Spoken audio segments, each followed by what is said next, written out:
And I wish I could say that our first order of business would be to get to those urgent priorities, but of course we're here spending time on the floor about something else. This is something we could have resolved last week when we brought a unanimous consent to pass this discharge with the full support of the body. But our friends over here who are arguing today stalled that. They objected to it, and they wanted to have this exercise instead. And that's why we say that this is a show vote. That's what this is. They're making a show of it. And it really is a shame. We have some heroic women in the chamber today. I met with many of them a while back. They're in the gallery here. They have come forward. They have shown their faces. They've used their names to share the unspeakable tragedies that many of them were subjected to, some of them when they were very young. And it is a heroic service to the country. They are seeking justice, and the justice has been delayed for too long. The Department of Justice, many years ago, should have brought these charges. It took too long to do it. And now we're in this process of making sure all the American people get the information, but we have to do it in the right way, After 4 years of Democrat control under President Biden, they were not truthful with us about a lot of things. The Democrats insisted the border was secure. We knew it wasn't. They insisted that inflation was transitory. We knew it wouldn't be. They misled the American people about the obvious mental and physical decline of the previous commander-in-chief. And now those same Democrats are demanding transparency. Suddenly, transparency is their new word. Out of nowhere, they've taken a curious concern in the Epstein investigation, all in the name of that, in the name of transparency. But the question has been asked here many times during the debate on the floor, and everybody questioning why it is that Democrats have done this right now have to look at the obvious facts. The Democrats had all the Epstein files in their possession for 4 long years under the Biden presidency. The Biden Department of Justice had these files, and no one on this side who is breathless today about the urgency of this release ever said a word about it. And it was the Democrats who could have urged President Biden's Department of Justice to go beyond prosecuting just Epstein and Ghislaine Maxwell, but they didn't do it. And so it's a fair question to ask today, why now? Why the sudden urgent interest in Jeffrey Epstein? Look, we know why. It's because the Democrats were never interested in transparency or executing justice or protecting the victims of this unspeakable tragedy before. The simple truth is obvious for everybody to see. This is a political exercise for Democrats, and it pains me to say it. I wish that was not the truth, but it is, and it's undeniable. This is as deceitful and dishonest as their pointless stunt was to shut the government down. Democrats are using the Epstein tragedy, the unspeakable evils that this guy committed with his trafficking ring and all of the abuses that they made these young women go through. They're using that as a political weapon to try to distract from their failures as a party and to try their best to try to tie President Trump somehow into this wretched scandal. The president had nothing to do with it. He's been very clear, and he has nothing to hide, and that's why he's endorsed the vote today. I suspect this vote will be probably unanimous.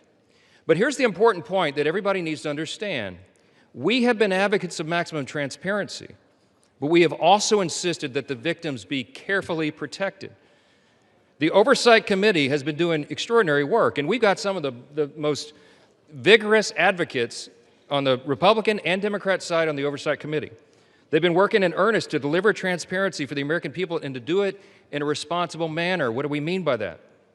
The bipartisan effort over there is already producing all the results that the discharge petition seeks and much, much more. Chairman Comer and all of these advocates over there have been releasing thousands of documents, for example, from the Epstein estate. By the way, in my view, that's been the greatest treasure trove of information because it's yielded for us Epstein's own personal flight logs, his financial records, his daily calendars, and so much more. But importantly, none of that was addressed or is addressed in the legislation that's being voted on today. The estate files wouldn't even have been encompassed in that. And so it goes to show that the Oversight Committee is doing it from the right way. From the very beginning, we've been insistent that this matter be handled carefully and with the utmost caution and care for the people who have been harmed. They should not be made to suffer any longer. We're talking about real people's lives at stake here, and young victims who don't want to be dragged into this political game that could get hurt further. But the Democrats are rushing the release of thousands of unsubstantiated documents that may be included in this, that are going to be in the public domain with the passage of this bill. And there are serious deficiencies in the legislation that I have noted at length And Republicans have to work to address those deficiencies in the Senate if and when this legislation is advanced. I stood before the American public today at our press conference, and I explained in detail the dangers of the discharge petition. We have posted at my website, speaker.gov, a summary. The legal counsel, a small army of lawyers, put this together. I used to be a federal court litigator. Many of my colleagues who have spoken today were. We understand the dangers of how this was haphazardly drawn up. And among them, by the way, Mr. Speaker, before I forget, I seek unanimous consent to enter into this document into the record. It's on the website.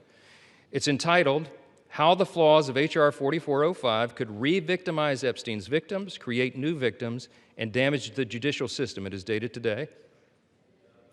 Thank you. And it summarizes just 5 or 6 of the major concerns. Among them, it fails to fully protect victim privacy. It could create new categories of victims. It potentially jeopardizes grand jury secrecy. It fails to prohibit release of child sexual abuse materials that are not appropriately defined in the legislation. It jeopardizes future federal investigations, and we have national security concerns regarding classified information. We'll put this in the record because we need the legislative record to reflect what is the legislative intent behind this vote. I used to litigate cases. We would litigate federal statutes and whether or not they could survive, and legislative intent is important, and we need to say clearly for the record, as a Speaker of the House, I'm saying to you, this legislation that will pass today is flawed and it must be amended. The question is, why didn't we amend it here before we passed it? Because the authors won't allow it. Because under the rules of the House, under a discharge petition, they have to agree to consent for the legislation to be amended, and they're not doing that. So now we rely upon our partners in the other chamber to get that done, and they need to do that. The victims deserve our utmost respect. In fact, they should be saluted for their courage. And the young women who have not come forward, who are now, some of them are middle-aged women who have not come forward, also deserve our respect, and they deserve to be protected. Republicans support transparency. We want maximum transparency, especially when it comes to disclosing the names of anybody who had anything to do with these evils, anybody who conspired with or aided in any way Jeffrey Epstein. They must be brought to justice. We want the bill to be amended so it doesn't, at the same time, violate victim privacy, create new victims, disclose the names of any whistleblower or informant, cause the release of grand jury materials or child sexual abuse materials, or undermine our national security. And if and when the Senate takes this up, we will work with our colleagues over there to make sure that these things are corrected. I'll just close with this simple thought. We've been at this a while. It's drug on for a while, but it's time for this to come to light. I expect that this will be a unanimous vote, and it will reflect what I think every member in this chamber, and I'll say this now, at least in recent days, every member of the chamber on the Democrat side, they didn't say anything for 4 years, but they're for maximum transparency now, and so is this side. But we want to do it in a respectful and careful manner so that we don't subject innocent people to further harm. And that has been the whole thing. I told all my members today I'll be voting yes on this, and I suspect almost everyone will. We'll send it to the Senate, and we hope it's corrected. Thank you for the time, Mr. Speaker, and I yield back. Gentleman reserves. The gentleman from Maryland is recognized. I'm yielding to Mr. Gomez for the sole purpose of making a parliamentary inquiry. Mr. Gomez is recognized. Mr. Speaker, I rise to ask a point of parliamentary inquiry. Is this an appropriate time to point out that the Republicans named children's savings account in their so-called one big beautiful bill after Donald Trump, someone connected to one of the most notorious pedophiles in this country, or that the Speaker of the House just lied on the floor by stating that there was protection, there isn't protections for the victims in the Epstein bill? The gentleman is no longer recognized. The gentleman from Maryland, you are recognized. Thank you. I am prepared to close. I've got no more speakers on my side. The gentleman reserves. Gentleman from Ohio is recognized. Thank you, Mr. Speaker. No. Gentleman from Ohio has 30 seconds.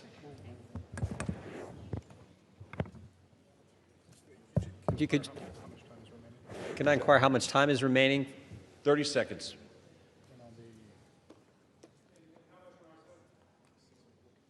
Six minutes, 15 seconds. Take 30 his.